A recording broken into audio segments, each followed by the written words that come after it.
आपके मन में व्याग्रता हो रही है, आपके मन में उष्णता हो रही है कि मुझे कुछ नहीं मिला, तो उसके लिए ऐसे कर्म करते कि आपको उनका स्नेह, उनका आशीर्वाद मिलता।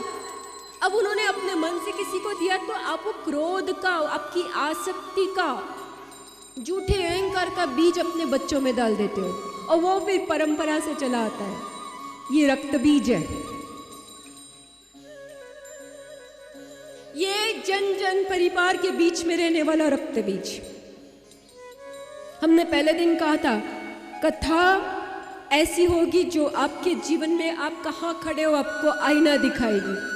देख लो ये आईना, कितने रक्त बीज पाल रखे हैं, देख लेना। आज विचार करना रात को।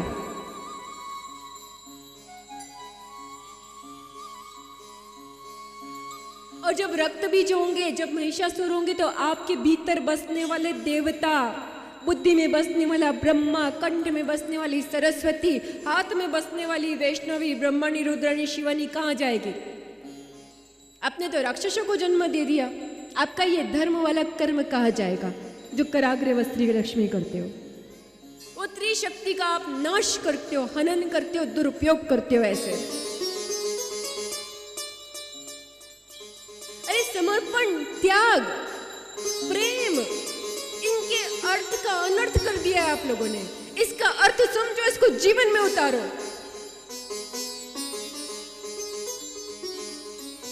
जीवन संयमित होना चाहिए, मन चाहा नहीं। मन चाहा जीवन जानवर जीते,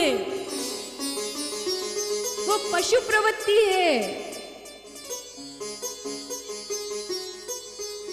मन चाहा हमारे मन की करेंगे, हमारे मन के, अरे मन चाहा मत करो, लगाम दो,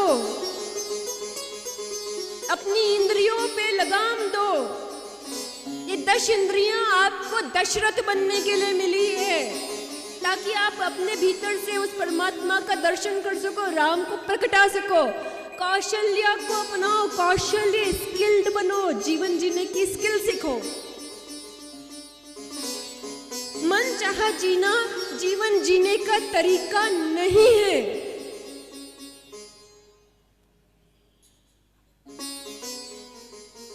जीवन जीने का शौर्य होता है नियम के साथ, संयम के साथ, धर्म के साथ। उससे आपके जीवन में विश्वास आता है, स्वाभिमान जगता है, आपका आत्मविश्वास बढ़ता है। ये डिप्रेशन कुछ नहीं टिकता यहां पर, इसकी जगह ही नहीं है। मेरी भारत भूमि में ऐसी फालतू चीजों की कोई जगह नहीं।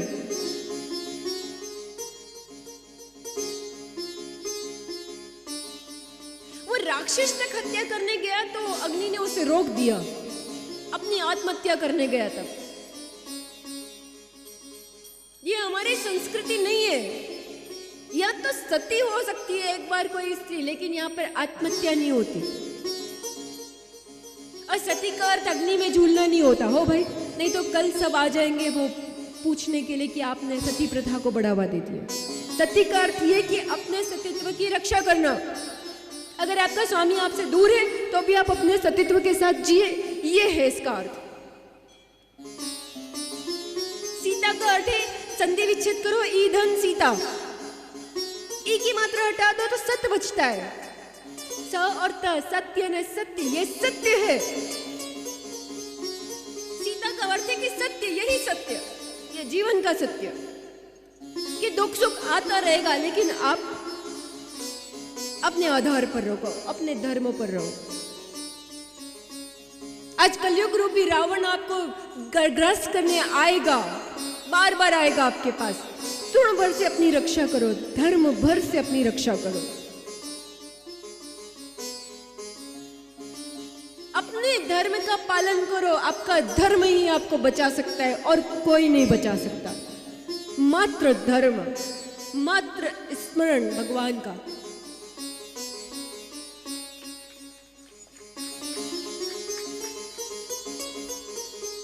अपने पुण्यों का संचय करो, इनको बढ़ाओ, इनको घटाओ मत, इनको बर्बाद मत करो। एक एक पुण्य एक एक डायमंड है, जिसको कमाने के लिए आपको जन्मों लग जाते हैं। आज यह कथा तक आने के लिए, कथा की शुरुआत में हमने बताया कितने करोड़ों बार करोड़ों से मल्टीप्लाई करो तब कथा मिलती है। और यहां से जाने के बाद अगर आपसे त्रुटि हो गई तो वो डबल अपराध है, वो डबल अपराध है। क्योंकि अनजाने में की हुई गलती को तो भूल समझ के माफ कर सकते हैं, लेकिन जानकारी होने के बाद यदि आप गलती करें तो वो पाप है, वो भूल चूक नहीं, वो प्रॉपर मिस्टेक है जिसकी पनिशमेंट होती है।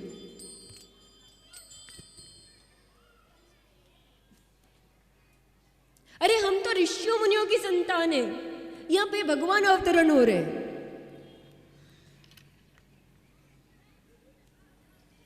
हम विश्व को सिखाते हैं मोक्ष क्या होता है। आओ भारत में देखो, भारत में ये होने लगेगा तो कैसे काम चलेगा। ताम्रासुर गया, चिक्षुर गया, मां ने उनको भी मार दिया। रक्त बीज महाकाली ने रौद्र रूप धारण किया, क्योंकि रक्त बीज को मारने के लिए पैदा आप करते हो, संस्कार आपसे जा रहा है। मां ने बोला था मत जाना देवरानी के यहाँ, बेटी को बेटा को, मां ने दिया, मां को समाप्त करना पड़ेगा। और सोचो परांबर जो राक्षसों को वरदान दे देती है, हम कथा के प्रथम द्वितीय दिवस में सुन लिया हमने, मधु के टब का, माया बीज का जप किया था जिसने, उनको वरदान दे देती है, वो किसी का नहीं रखती। दरिया, आकाश, ईश्वर, संत, ये किसी का नहीं रखते। आप एक दोगे ये डबल करके लौटाते हैं, इनको किसी का नहीं चाहिए। वो तो दुष्टों को भी वरदान दे देती है, मरने के लिए भी वही आती है। और सोचो एक माँ पे क्या बीतती होगी जब उसको, राक्षस भी तो है तो वही जगत जननी, गलती आप हम करें और दुख माँ को पहुंचे जब उसका हनन करना हो। एक माँ के लिए इससे ज्यादा कष्टकारी क्या हो सकता है कि उसको अपने बच्चे की हत्या अपने हाथ से करना पड़े। रक्त बीज को वरदान था कि वो एक बूंद भी उसकी पृथ्वी पे गिर गई तो ऐसे अनेकों रक्त बीज पैदा हो जाएंगे, अनेकों रक्त बीज पैदा होने लगे। तब माँ ने खप्पर लिया, महाकाली बनी और रक्त बीज को ऐसे मारती गई और लहू का पान करती चली गई, एक भी बूंद नीचे गिरने नहीं दी। कठोर हृदय बन गई माँ, इतना कठोर मत बनाओ हमें। कठोर हृदय बन के उन्होंने लहू पिया और उस रक्त बीज का नाश किया।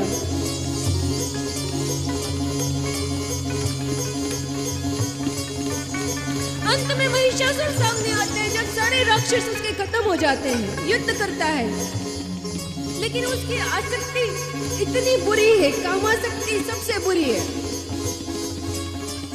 काम पे विजय पाना आसान नहीं है, इसके लिए आपको खुद को बहुत ट्रेनिंग देनी पड़ती है। खुद को ट्रेन करो। जैसे बच्चा स्कूल में जाता है तो वो यूनिफॉर्म पहन के जाता है, बड़ा होता है कॉलेज में तो यूनिफॉर्म के बिना भी डिसिप्लिन में रहता है, और जिंदगी में जाता है तो वो ही शिक्षा उसको डिसिप्लिन में रखने के लिए मदद करती है। अगर स्कूल के वो सिस्टम उसके अंदर ना हो तो जीवन में वो पशु के जैसा व्यवहार करेगा।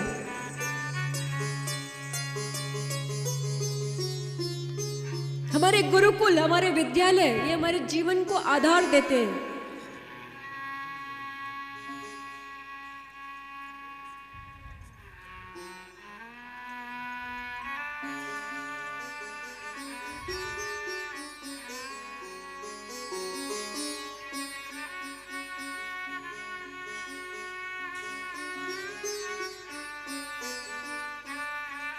उसकी कामासक्ति वहां भी नहीं गई। युद्ध के मैदान में पहुंचकर महिषासुर मां को फिर से कहता है, हे सुंदरी सुनो, इंद्र मेरा बल जानता है, देवता मेरे बल जानते हैं, पशु और धरती पे मेरा आधिपत्य है, मैंने किसी के सामने नहीं झुका। मैं तुमसे अभी कहता हूँ मेरा प्रणय निवेदन स्वीकार कर लो। ये उसकी मूर्खता, उसका सारा कुल का नाश हो गया, फिर भी वो उस आसक्ति में फंसा हुआ है। और आपकी भी कुल हमने अभी कहा कि 7 पुश्तें साथ रहती है, पिछली और आने वाली पुश्तें 3-4 सामने होती है।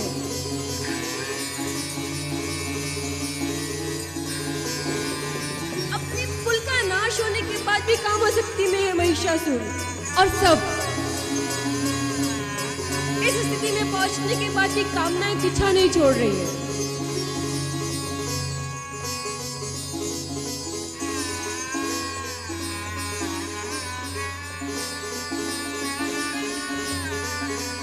देवी हंस पड़ती है, कहती है कि ये तो हो ही नहीं सकता, मेरा स्वामी तो एक ही है, वो परम पुरुष परमात्मा, मैं उसकी शक्ति हूँ, उसके सिवा मेरा कोई और है ही नहीं। और हर आत्मा का स्वामी एक ही, वो परम पुरुष परमात्मा है। आत्मा स्त्री शब्द लगता है, परमात्मा पुरुष शब्द लगता है नाम सुनने में। हर आत्मा का एक ही स्वामी है, परमात्मा ईश्वर आदि शक्ति।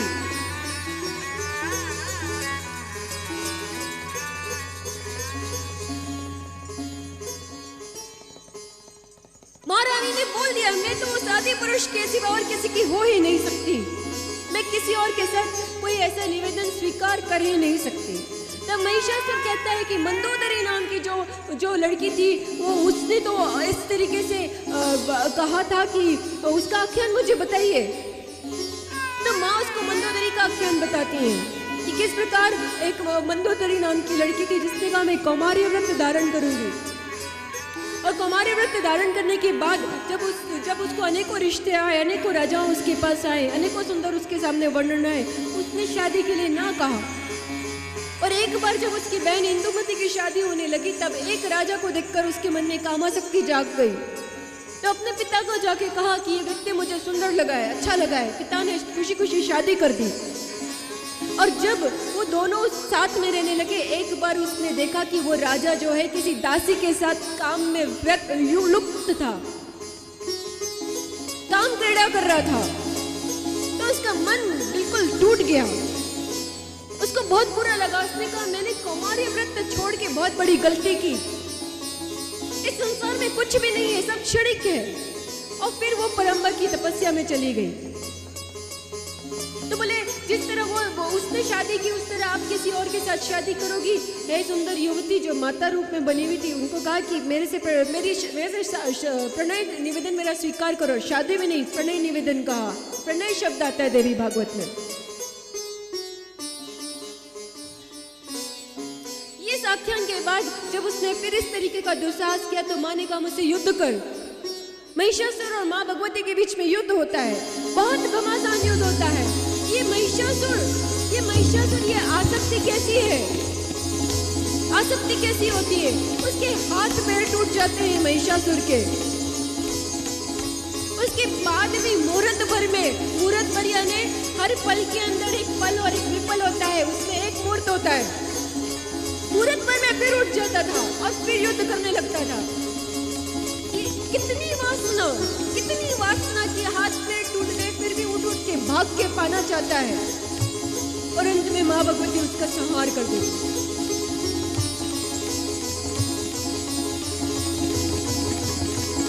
इस तरीके से महिषासुर का यहाँ पर वध होता है। सारे देवता माँ भगवती के ऊपर फूलों की वर्षा करते हैं, माँ की जय जयकार करते हैं। हे जगत जननी, हे जगदम्बा, हे त्रिपुर सुंदरी, तुम्हारी जय हो। हे करुणामयी, हे ममतामयी, तुम पे सदा कृपा रखना। माँ उनकी स्तुति से प्रसन्न होकर उन्हें वर देती है कि जब भी तुम्हें कोई विपदा हो मुझे याद करना, मैं तुम्हारी मदद करूंगी। इसके बाद यहाँ पर शुंभ और निशुंभ की कथा आती है। शुंभ और निशुंभ का भी इसी तरीके से होता है कि वो साधना करते हैं और कहते हैं कि हम जो है किसी के भी हाथ से ना मरे। फिर वो कहते हैं स्त्री के हाथ से मरे, ठीक है, और उनका भी मां संहार करती है।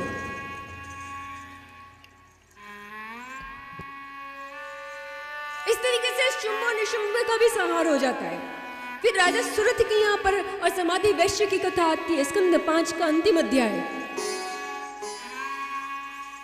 जहाँ पर ये जो राजा सुरथ है वो परेशान हो गया है। मलेच्छों ने उसके ऊपर आक्रमण कर दिया है और उसका राजपाट चले जाता है। मंत्री मलेच्छों से मिलकर देखकर दुखियों के वहां से चला जाता है। बोलता है जब मेरा समय आएगा तब मैं देखूंगा। राजा सूरत चला जाता है दूर एक ऋषि की कुटिया के पास। ऋषि उनको चर्म का जो आसन है, मृगासन है, उस पर बैठे हुए। ऋषि बोलते हैं आओ बोलो क्या बात है। बोले मेरे प्रभु शरणागत हो जाता है। रो के राजा गिर पड़ता है ऋषि के चरणों में। कहता है कि मेरा सब कुछ लुट गया, मेरा राजपाट चला गया।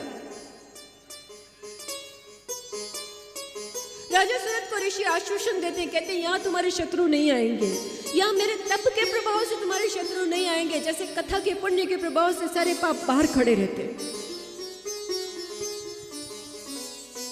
कथांगन में नहीं आते। ऋषि ने कहा तप के प्रभाव से तुम्हारे शत्रु यहाँ नहीं आएंगे, या तुम निश्चिंत होकर रहो। राजा सूरत वहां रहता है। तब एक दिन एक वैश्य वहां आता है, समाधि नाम का। वो बोलते हैं कि मुझे भी मेरे घर वालों ने मुझे बेघर कर दिया, मेरा सब कुछ खत्म हो गया, तो मुझे कोई गणना ही नहीं। ये सारी माया के खेल है। माया है तो पत्नी भी आपको बोलेगी अजी सुनते हो जी, बेटे बोलेंगे पिताजी, पैर छुएंगे। और माया गई तो हाँ चलो एक कप चाय लाना, बेटा बोलेगा करते क्या हो, धरती पे बोझ हो। ये माया है, ये कोई साथ नहीं देने वाला अगर ईश्वर का आधार नहीं रखा तो। दोनों वहां रहते हैं। ऋषि उनको देवी का आख्यान बताते हैं कि देवी की महिमा क्या है। देवी 4 भुजा होती है, यानी 4 पहर। देवी अष्टभुजा है, यानी 8 पहर, 4 दिन के 4 रात्रि के। देवी का 10 भुजा स्वरूप है, यानी 10 दिशाएं। देवी का 18 भुजा स्वरूप है, यानी 8 पहर और 10 दिशाएं। ये देवी के स्वरूपों का वर्णन ऋषि उनको समझाते हैं। माँ भगवती सब जगह है। माँ भगवती कहाँ नहीं है? हर दिशा में, हर कोने में, कण कण में, श्वास श्वास में, हर जगह माँ भगवती सब तरफ है। तुम किस दिशा में जाके बचोगे? 10 दिशाएं, 4 पूर्व पश्चिम उत्तर दक्षिण, 4 कोण उसके, धरती आकाश। धरती पे आप खड़े, आकाश और पाताल सब जगह देवी है।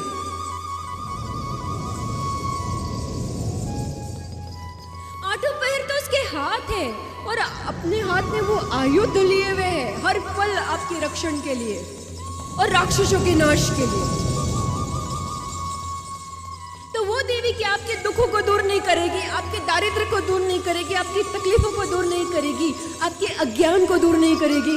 अब समर्पित हो उसके सामने, श्रद्धा से नतमस्तक हो, अभिमान और दिखावे के लिए नहीं। गुरु और ईश्वर की शरण में श्रद्धा से जाते हैं, इसलिए नहीं कि आप XYZ है। मतलब नहीं हजारों और लाखों आते हैं XYZ।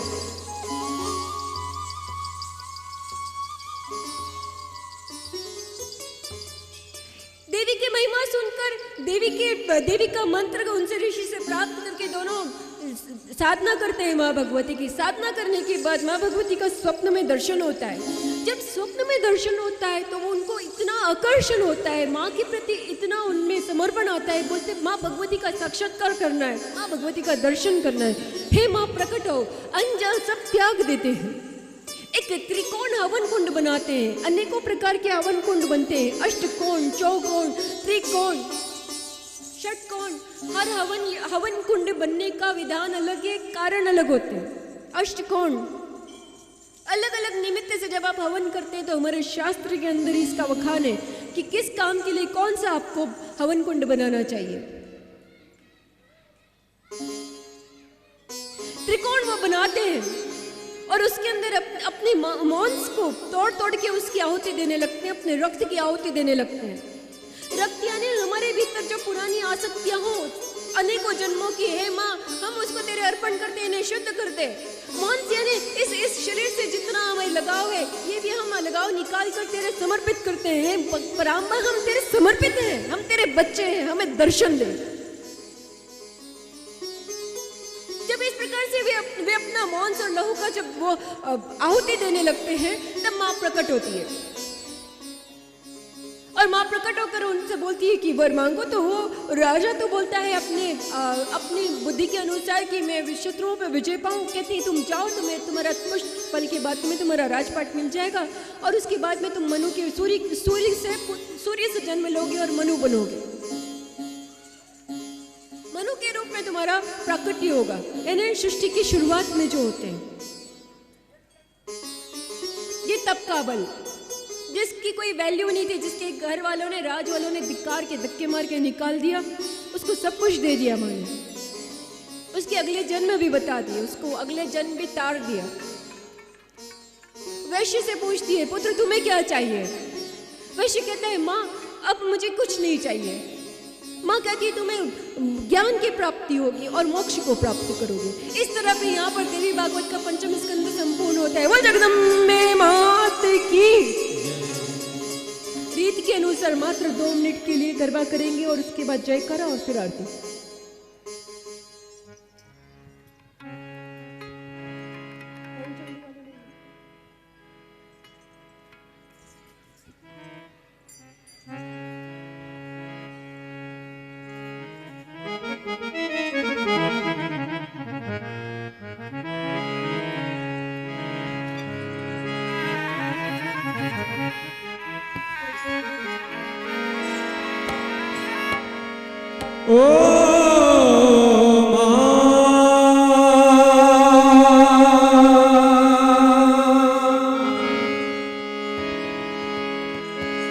जगदम्बा तू जोगणी जब ये तुम्हारा जा अखंड मारी तारा दीड़ा बड़े पर्वत आपो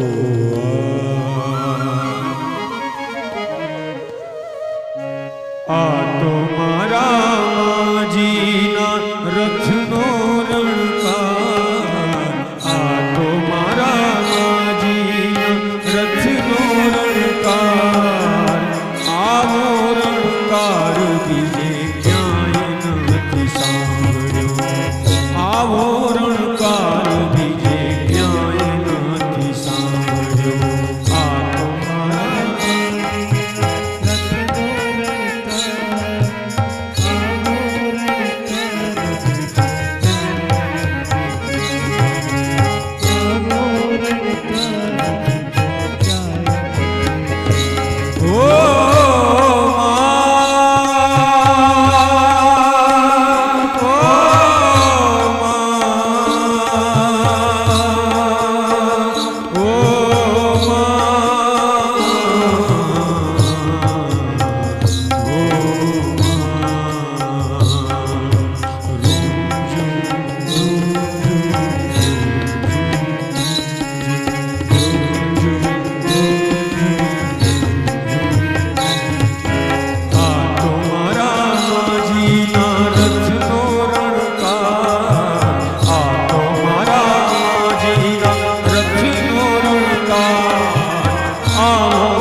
तरती आखड़ी ने अधरे गर बोलई शिरे मावड़ी मारी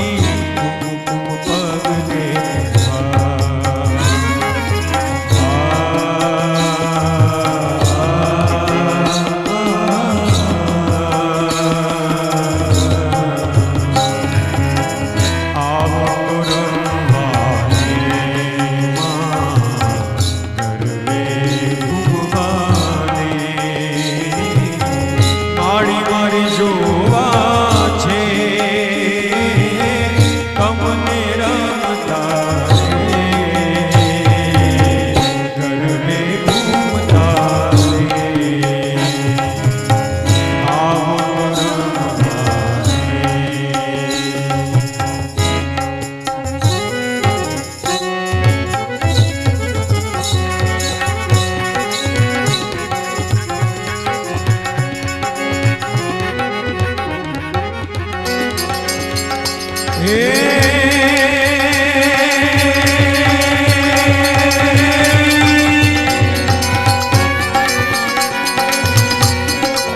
जगदंबा जोगणी रे अनमाड़ी जपिए तमारा जा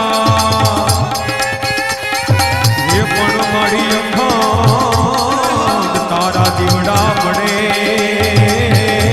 रे अरे रे